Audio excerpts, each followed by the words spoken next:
ओम शांति। मैं आज आपको और अपने सारे ब्राह्मण परिवार को अपना भोग वाला एक्सपीरियंस सुनाना चाह रही हूँ। हुआ क्या था ना कि जब मैं ज्ञान में आई थी, तो स्टार्टिंग में तो पता नहीं रहता है ना क्या है, कैसे करना है। तो आपने भोग का बहुत डिटेल में आपने मुरली में बताया था, तो मुझे बड़ा अच्छा लगा था। तो मैं सेंटर गई, तो वहाँ मैंने दीदी को बोला कि दीदी भोग कैसे लगाते हैं, कैसे क्या करना होता है। तो दीदी ने बोला कि आपका कोई भी विघ्न है, कुछ भी है आपके मन में, उसको आप रखो और बाबा को पहले बता दो और उसके बाद यहाँ पे भोग लगवा लो। तो मेरे पास तो उस टाइम पैसे नहीं थे, मतलब ऐसी स्थिति थी ना कि समझो कि बाबा ऐसी समय पे मिला था कि जब मेरे पास कुछ भी नहीं बचा था। और आपकी एक लाइन मुझे हमेशा याद रहती है, बाबा ने बुलवाया था मेरे लिए ही शायद, कि जब अति होती है तभी अंत होता है। तो ये लाइन मुझे इतनी टच करी थी ना, इतनी टच करी थी कि मतलब आज भी मुझे वो एक्यूरेट याद है। तो मैंने दीदी को बोला कि दीदी कितना रुपए देना पड़ेगा, कितने में हो जाएगा, जितने भी 40-50 आत्माएं आती है तो कितने में दीदी हो जाएगा। तो दीदी ने बड़े प्यार से बोला कि ज़रूरी नहीं है कि आप पूरा लगवाओ, आप उसमें सहयोग भी दे सकते हो अगर आप, क्योंकि पता नहीं दीदी तो मतलब इतनी तपस्वी आत्मा है, तो उनको शायद फ़ील हो गया था कि मेरे पास धन का वो पेपर चल रहा है। तो दीदी ने बड़े प्यार से समझाया कि आपके पास 500 हैं, 200 हैं, 1000 हैं, 2000 हैं, तो 2000 तक हम भोग लगवाते हैं। तो मुझे ये नहीं लगा कि कहाँ से दूँगी, बस मेरे अंदर में प्रबल इच्छा थी कि मुझे भोग लगवाना ही है।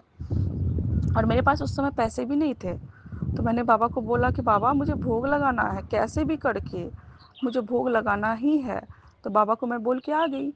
तो घर आई तो मेरे अकाउंट में पैसे नहीं थे और युगल को मैं बोल नहीं सकती थी, क्योंकि उस टाइम बहुत मतलब धन का जो पेपर था ना दीदी, मतलब एक एक्सट्रीम लेवल पे था।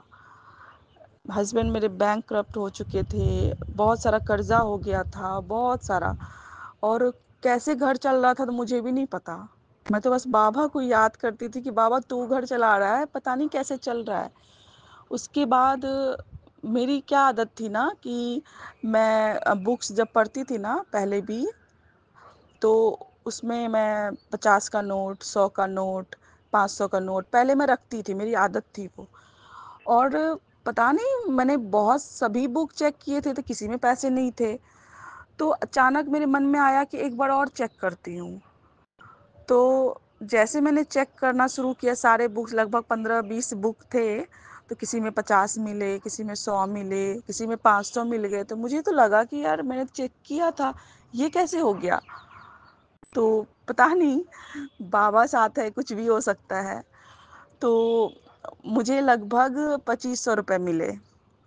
हाँ, 2500 रुपये मिले। मुझे इतनी खुशी हुई, मैंने बाबा को तो हज़ारों हज़ार थैंक यू बोला कि बाबा मैंने 2 दिन पहले चेक किया तो पैसे नहीं मिल रहे थे, ये अचानक से कहाँ से आ गए।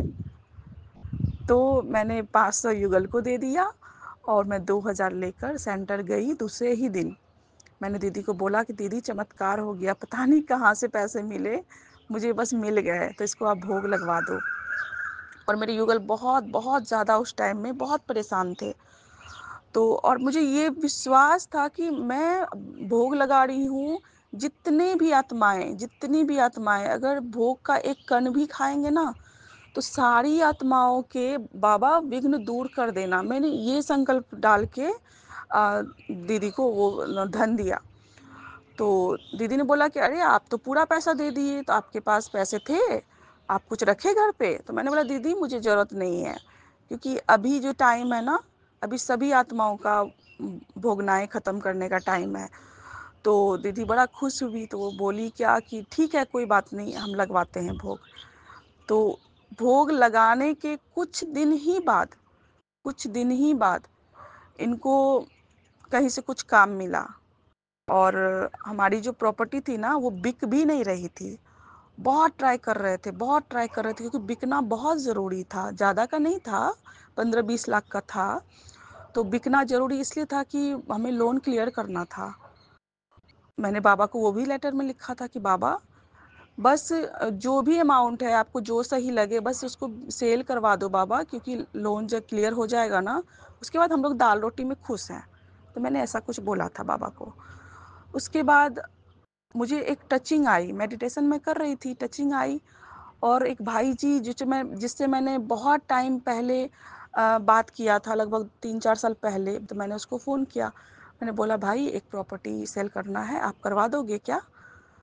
तो भाई बोला कि कैसा प्रॉपर्टी है? तो मैंने बोला ऐसा-ऐसा है, पापा का दिया हुआ है, तो आप करवा दो। तो उसने बोला ठीक है।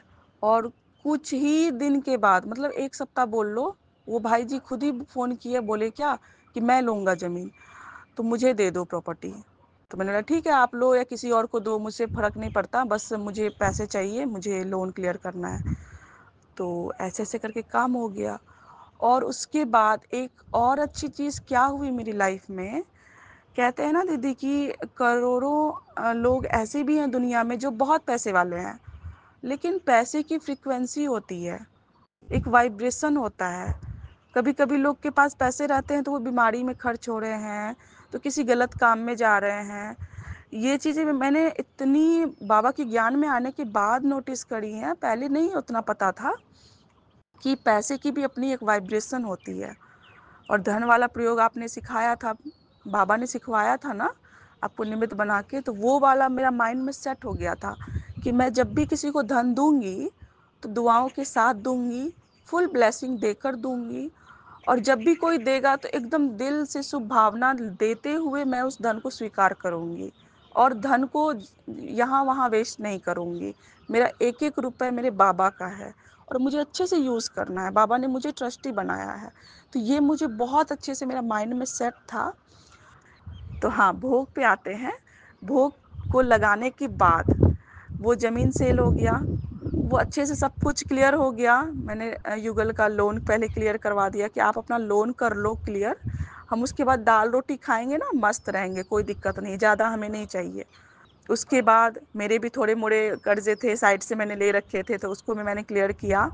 और धन की फ्रीक्वेंसी जो है ना, इतनी हायर हो गई है हमारे साथ, इतनी अच्छी हो गई हमारा धन का कनेक्शन। अभी भी पैसे कम ही हैं, लेकिन उस कम पैसे को इतनी बाबा ने इतनी ब्लेसिंग दे दी है कि इतने अच्छे से खर्च होती है ना, कुछ भी फालतू नहीं जाता, सब कुछ मैनेज हो जाता है उसी पैसे में।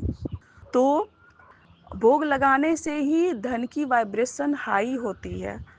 धन आपका सेव होना शुरू हो जाएगा, फालतू में कहीं भी खर्च नहीं होगा, बहुत अच्छे से मैनेज होगा। ये मेरा एक्सपीरियंस है। पहले हमेशा युगल के पास पैसे अभी भी रहते हैं ना, तो वो बोलता है कि अरे धन में ना कुछ चमत्कार हो गया है, अभी फालतू में खर्च ही नहीं होता। उसके खर्च रुक गए दीदी। पहले इतने खर्च करता था इधर उधर फालतू के, कभी ये खरीद लिया कभी वो खरीद लिया, जबकि धन की दिक्कत भी है फिर भी फालतू की चीजें कर रहा है। और अभी अच्छे से बाबा इतना, मतलब ज्ञान में नहीं है युगल, लेकिन लगता है कि बाबा ये तो ज्ञान में ही लगता है। तो ये मेरा एक्सपीरियंस है। और एक बात और बोलना चाहूँगी दीदी, अ, कल रात में ना, कल 10 बजे के बाद बस मैं सोने ही वाली थी, तो युगल आए। तो युगल बोलते हैं कि अरे तुम जो जाती हो ना ओम शांति, तब वो बोलता है कि अरे तू तू सेंटर जाती है तो भाई बहन बनाता है, ये बात सही है क्या? तो मैंने पहले बाबा को याद किया, मैंने बोला बाबा मेरे द्वारा, मतलब आप जो बोलना चाह रहे हो ना मेरे द्वारा बोलो, आप ये आत्मा को ज्ञान दो। ऐसे मैंने पहले बाबा को याद किया।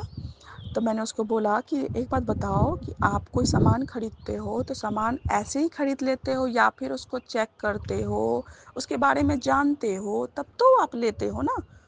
तो बोलता हाँ, बिना जाने कैसे लेंगे? तो मैंने बोला उसी तरह से बिना जाने बिना समझे आप कैसे बोल सकते हो कि पति पत्नी को भाई बहन बनाता है?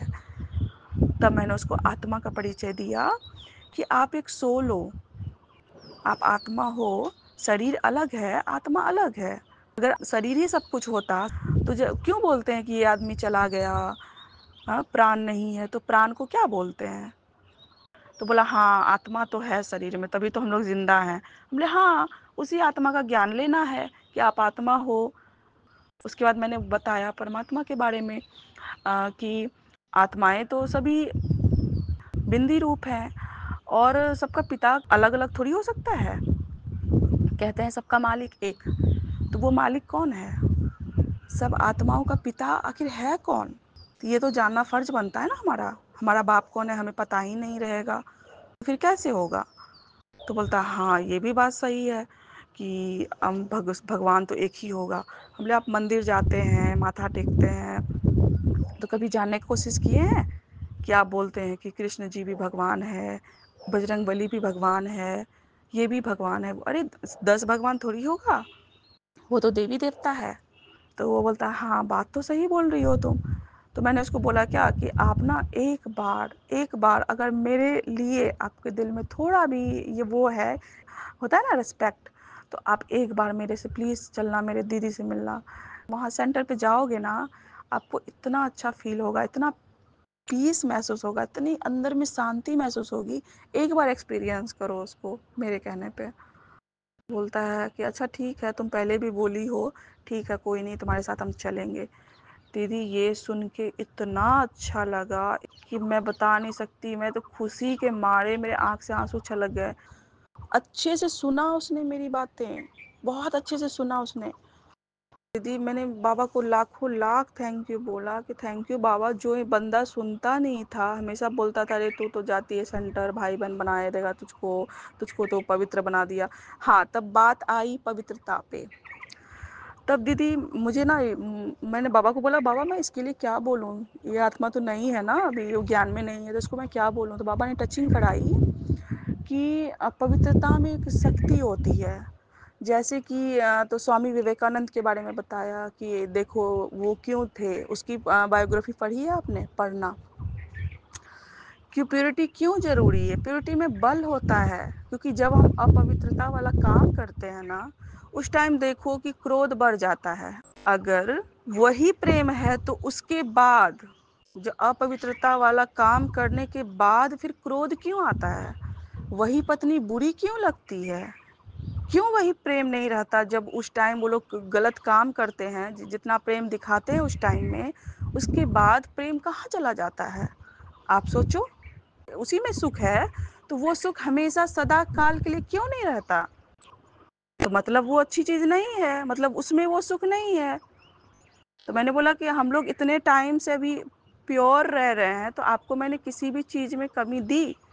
क्या आपके लिए खाना नहीं पकाया? क्या आपके दुख-सुख में साथ नहीं दी? क्या आपके कपड़े नहीं धोए? क्या आपकी मैंने बातें नहीं सुनी?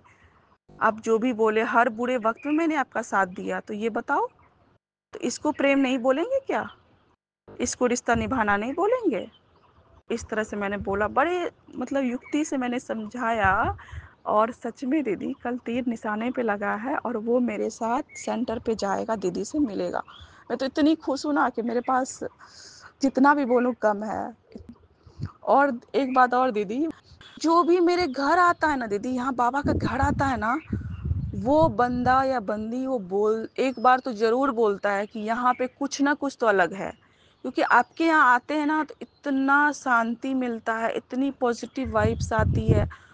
तो ये सुनती हूँ ना तो मुझे लगता है कि मेरा ज्ञान सफल हो गया, मतलब मैं सही रास्ते पे चल रही हूँ और मुझे इसी रास्ते पे चलना है, ताकि जो भी आए इस घर पे एक गिलास पानी भी पिए ना, उसको आत्मा में जो सुकून शांति कहीं नहीं मिली है उसको यहाँ मिले। तो बहुत मज़ा आ रहा है दीदी, ज्ञान में चलने पे जो सुख मिला है ना, वो सुख कभी नहीं मिला। जितना प्यार बाबा किया ना, उतना प्यार किसी ने नहीं किया और किसी का चाहिए भी नहीं। एक बाबा, दूसरा ना कोई। थैंक यू बाबा, थैंक यू। ओम शांति।